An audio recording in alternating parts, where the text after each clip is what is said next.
UCENJIA wa RIERA ni undu ukoretwo ukihutia bururi na njira nene na ritana rikoretwo ari thirikari kuiga kigina keheri-ini gia kuhitana na undu uyu.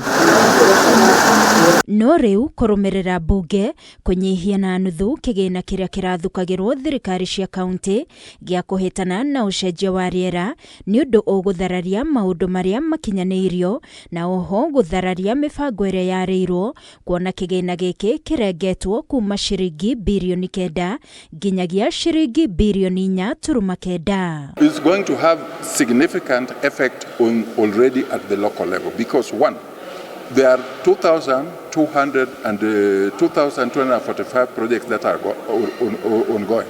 Now, part of these projects which were ongoing, most of them are in phase 1.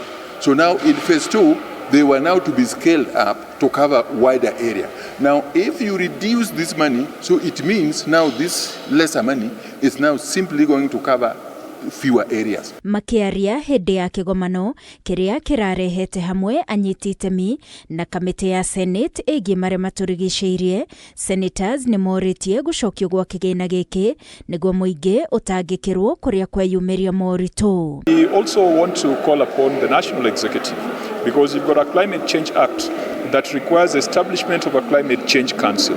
Since this law was passed in 2016, we have never had a climate change council. It is supposed to be chaired by the president, and it is unfortunate that over the last 9 years, the climate change council has never been able to meet. Again, another initiative in the law is a climate change fund.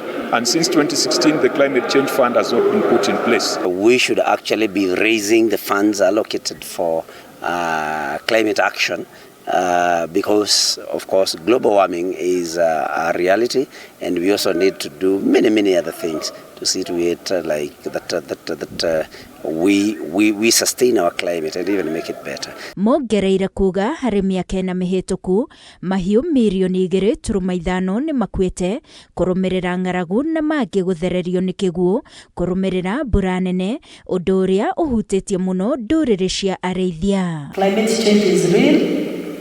We live here in this country. We have seen the damage of floods.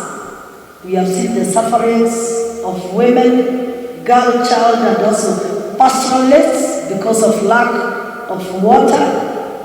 We have lost over 2.5 million pastoralists cattle recently when there was so much drought in the country. Gerifotera Kameme TV ni jetagwo Wagoi wa Mwirore.